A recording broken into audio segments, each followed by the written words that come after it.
Everybody, I'm Jessica DeRuzza, and I'm a licensed psychotherapist, a professional astrologer, and teacher. And I absolutely love what I do. I look forward to going to work every day. And I've been a psychotherapist for 15 years in private practice and a professional astrologer since 2007. And I specialize in several things. First of all, working with therapists. I absolutely love being a therapist, and providing that support and consultation for people who are doing this work. I also specialize in working with neurodivergent folks. And I also really love to work with people who are looking to have more meaningful connection and love in their life, whether that's romantically or with their family or friends. And I also specialize in infidelity. I enjoy working with individuals and couples around everything to do with love, relationship, conflict, and when sometimes that manifests as infidelity or having affairs. Today, I want to talk with you about some of my kind of deepening awareness into what's going on within the therapeutic relationship between the therapist and the client when bringing in the illuminating gift of astrology, particularly through synastry, to look at what insight can we gain as clinicians when working with our clients when we bring in synastry. So specifically looking at my birth chart with my clients' birth charts, or any therapist's birth chart with their clients' birth charts.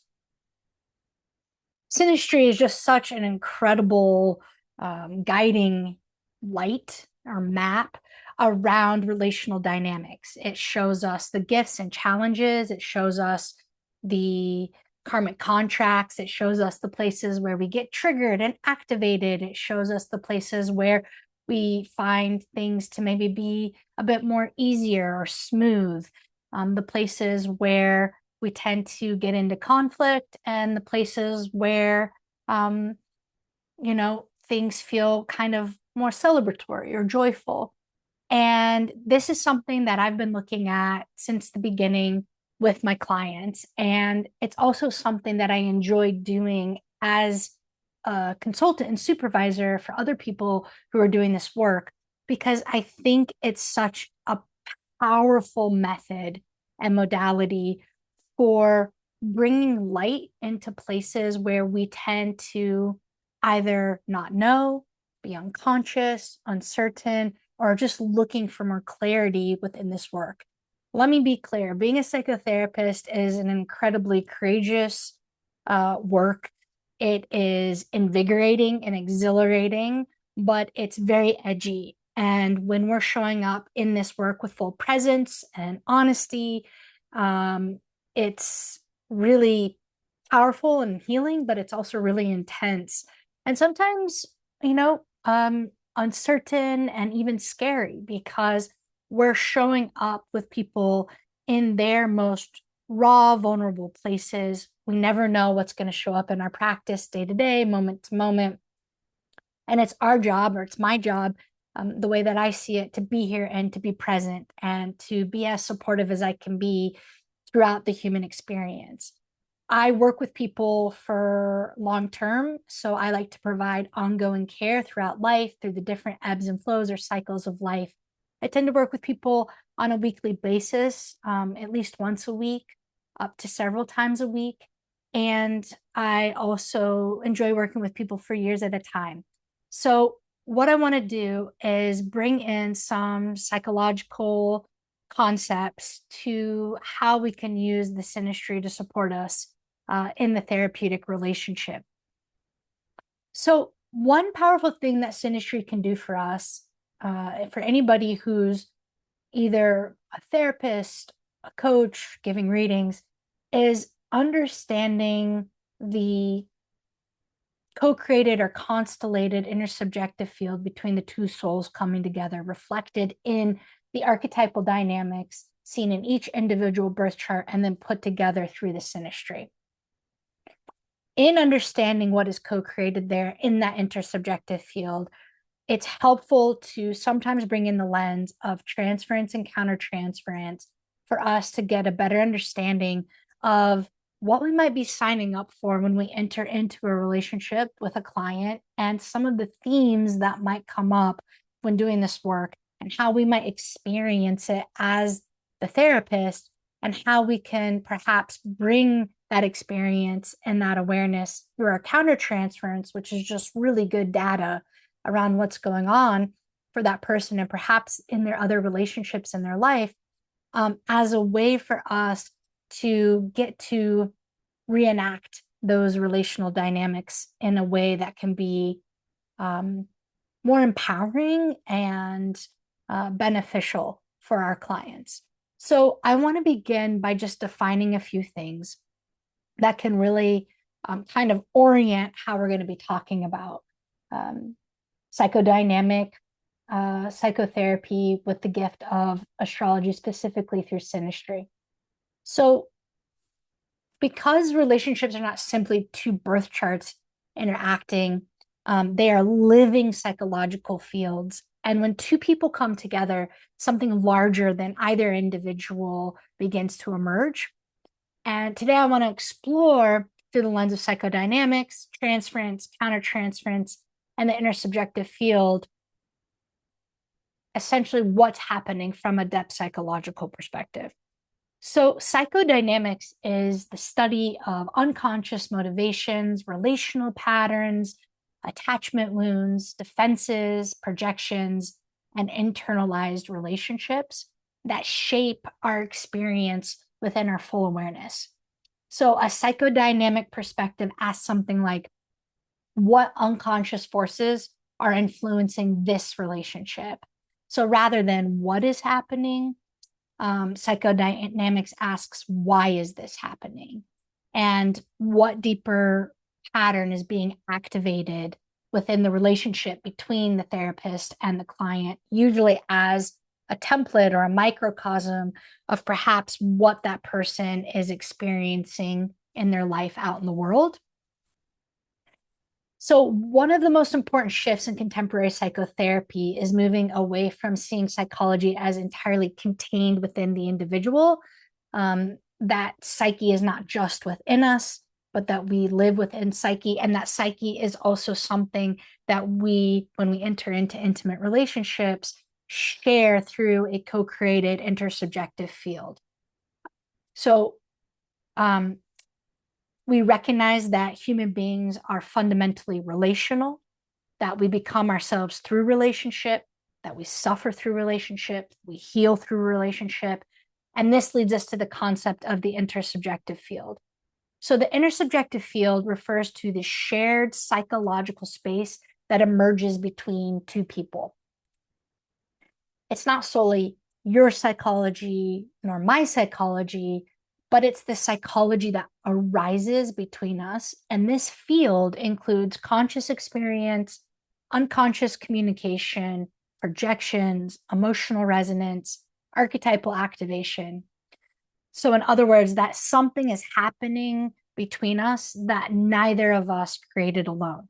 And this is clearly where synastry becomes such an illuminating tool, because when we look at the synastry as a shared field of archetypal activation, it helps us begin to understand that what is being enacted in our relationship is something that neither one of us is solely responsible for, that it truly is a co-creation that is wholly unique to this particular relationship, but that also paradoxically serves as a beautiful window into what are the things that both the client and the therapist are getting to become aware of as they deepen into each of our own evolutionary process. But that very much is a shared journey, which I think is one of the healing dynamics of having hierarchical power within the therapist-client relationship, and humanizes both people. So it removes us out of the tendency to think of the therapist as the one that is healed and the client is the one that needs help, or in some way is sick, or you know, is less than in some way than the therapist.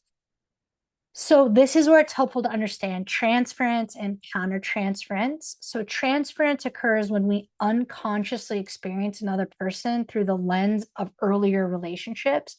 Most often, those relationships are parents, caregivers, siblings, or primary attachment figures.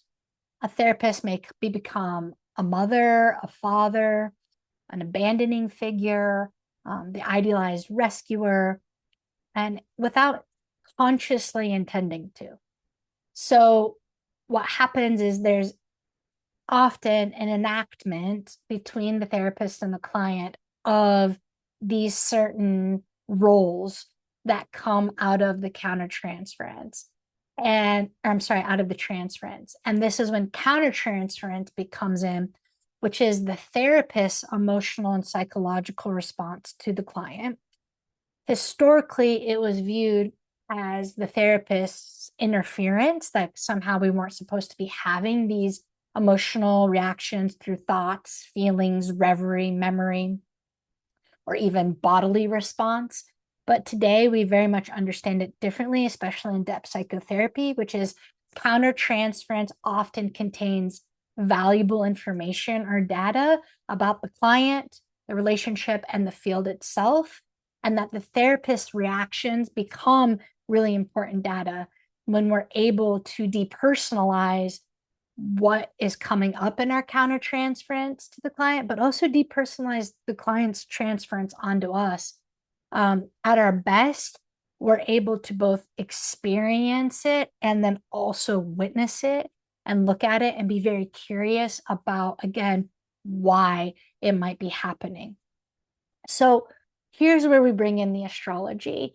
And the astrology, I think, becomes very fascinating from a clinical perspective, which is because synastry often describes precisely the archetypal material that is being activated within the relational field. These symbolic dynamics really begin to emerge that we're able to see with a certain kind of distance that is often more challenging to get to when we are so immersed in the relationship with the client, especially when we've become attached, or attachment has happened, which when you work with someone long enough, that is what's going to take place. It's a deeply intimate relationship on both sides. So, a great orientation for synastry is the question, what happens when you and I meet? And this provides a symbolic map of attraction, conflict, projection, growth, and mutual activation. And from a psychodynamic perspective, synastry often reveals where transference and countertransference may become especially intense. So I want to take a couple examples here and talk about the therapist-client relationship and synastry and how some of these dynamics might become especially intense with transference and countertransference. I first want to start with the example of Saturn-Pluto. So in this case, the client has a Saturn-Pluto opposition in their natal chart. And we know that the Saturn-Pluto opposition in a natal chart often evokes themes for that person dealing around power and power dynamics, control, fear, shame, psychological splitting into black and white thinking, or us versus them, or right versus wrong. It also has a lot to do with powerful themes of authority and sometimes psychological rigidity that can manifest as something that can look akin to being compulsive or obsessive around certain themes around either control or certain themes around judgment and even condemnation. So we can see potential oscillations here with being, I'm all good and you're all bad, or I'm the victim and you're the perpetrator, or this group are victims and this group are the perpetrators. And then also themes around being powerless and powerful, and the person going back and forth depending on the situation between these often two extremes that can be very polarizing. So we might then explore, like, how would some of this happen in the transference if the client has this alignment to the therapist, is that the client might see themselves as the victim and the therapist at times as the perpetrator. The client might see themselves as bad and the therapist as good. The client might see themselves at time as powerless and the therapist as powerful. The client at times might see themselves as being on the right side of morality and the therapist on the wrong side of morality. But then in the countertransference, the therapist might get caught into experiences of feeling at times like the client is very powerful, and the therapist can feel very insecure or anxious within the work. Or the client is presenting as larger than life and maybe even all knowing and masterful. And then the therapist can feel very small or belittled or inadequate. And that's a challenging place to be for any human, but it's very challenging within the therapeutic context. Sometimes the client can take on a position of having the moral high ground or being morally correct. And if the therapist's viewpoints, whether spoken or largely unspoken, can make the therapist feel in conflict around their own morality and ethics. And so these are just some of the examples of the countertransference that can be invoked with the Saturn-Pluto alignment with the client.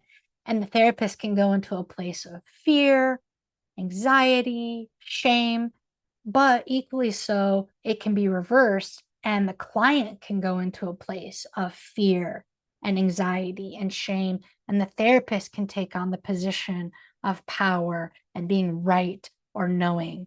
And so that tendency for that psychological splitting is more prone within the intersubjective field when the Saturn-Pluto alignment is there, but particularly when that Saturn-Pluto alignment of the client lines up on a prominent part of the therapist's natal chart.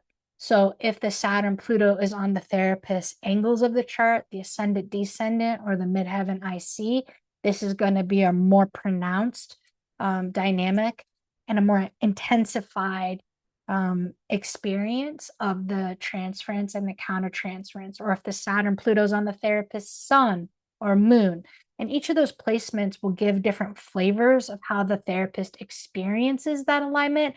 But the point here is that when that Saturn Pluto lines up in a prominent way on the therapist's natal chart, which we would expect that it likely would, since that would be a core psychological process of development and theme that the client would likely be working with and through within the therapeutic context, that we would expect and likely even hope that it would show up in a prominent way on the therapist's natal chart.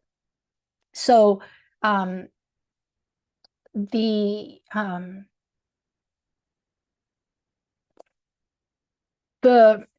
thing that can be really fascinating here, particularly when the therapist, let's look at it from the angle of the therapist is older and the client is younger.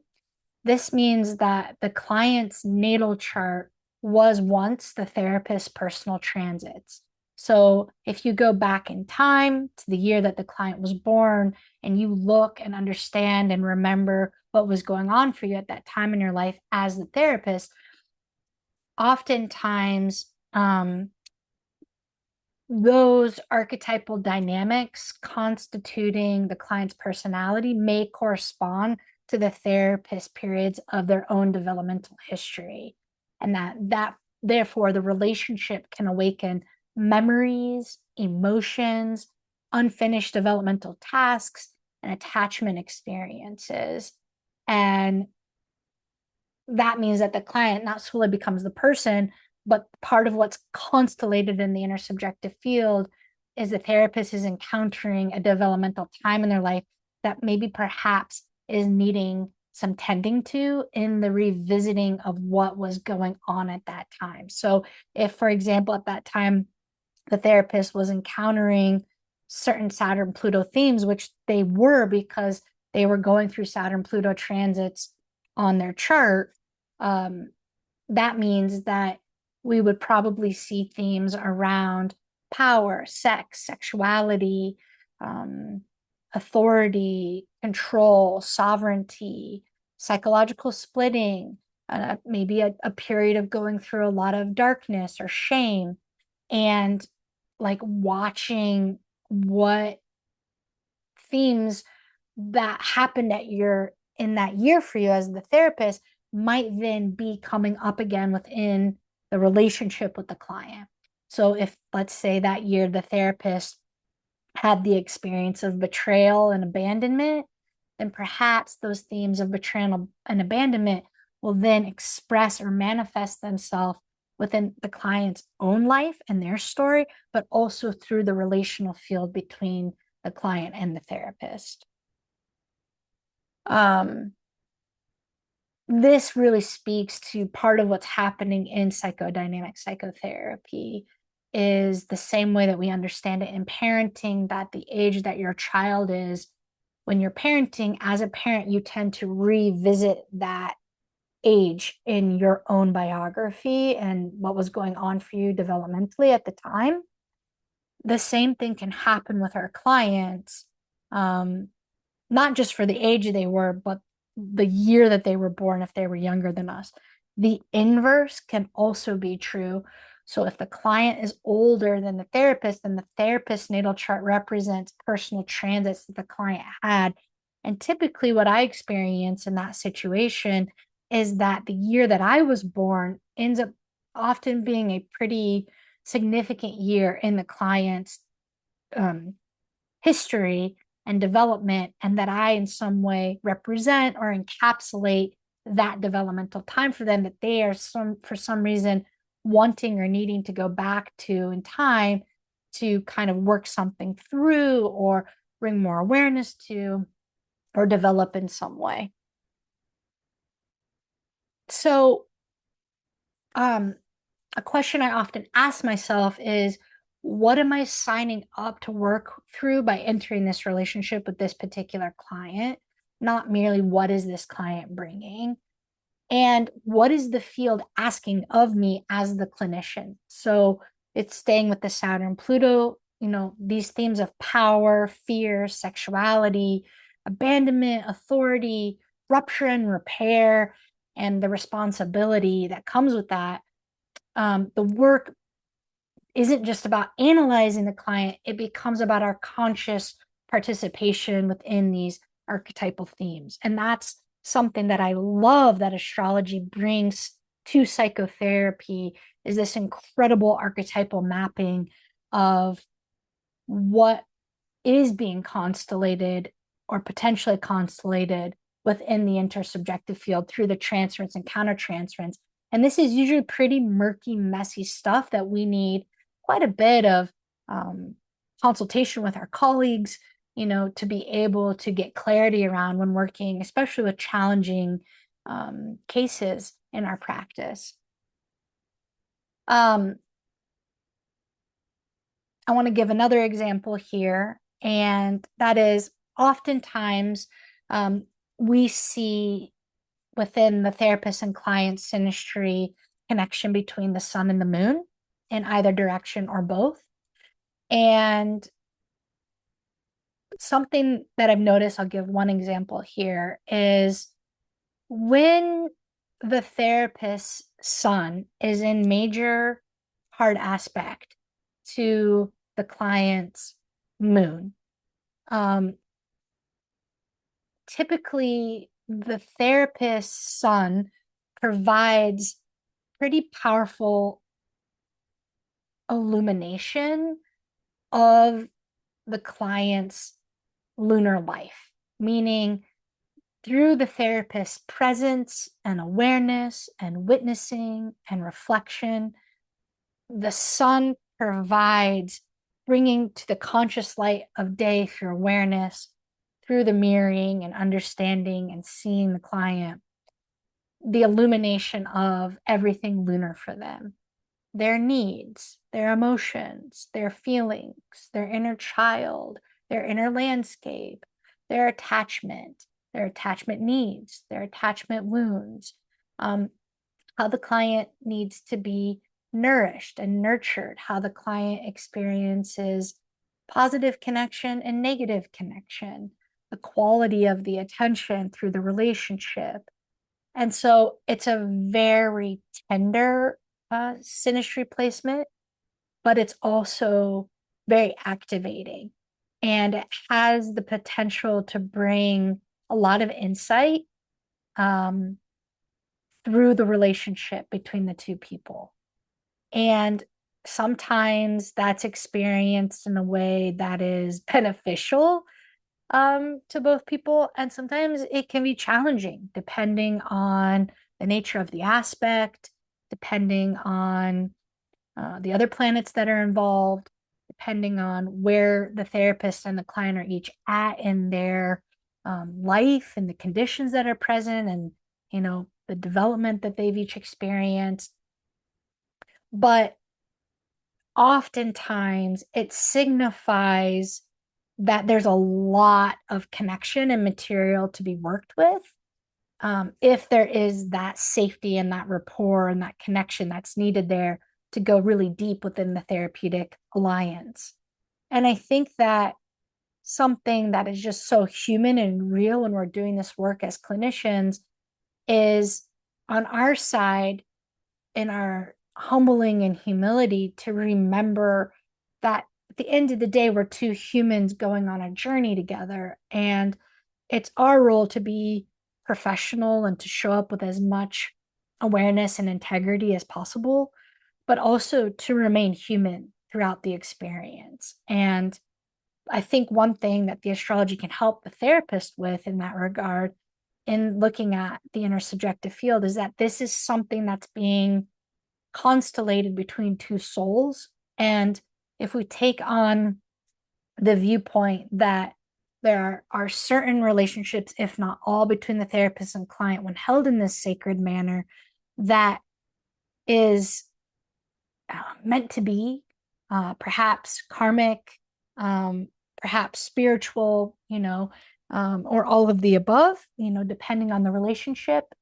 And that there, at best, is something mutual for both people involved. And I think my most rewarding experiences as a therapist have been the really deep, intimate, long-term relationships that I've been afforded to have, and the privilege of getting to be in there with people throughout the different phases and stages of life, and getting to grow with my clients and having my clients make me a better person, not just a better therapist, but a better person, because of everything that they have the courage and willingness to share with me.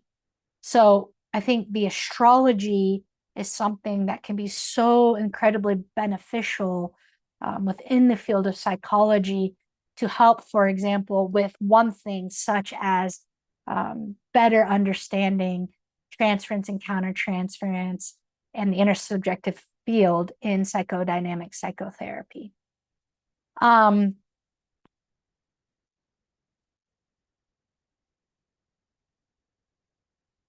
There's so much more there that I want to say, but I think that I'm going to end here for now. We always love to hear from you. And if you'd like to leave a comment below, that'd be so awesome. To like this video, to subscribe to our channel, and to check out our podcast if you haven't, the Trust Psyche podcast. And yeah, I just want to say to any of my clients who are watching this, thank you for the gift of letting me be your therapist. And to all my colleagues, thank you for all of your support. And to all of my students, thank you for teaching me every day. All right, bye for now.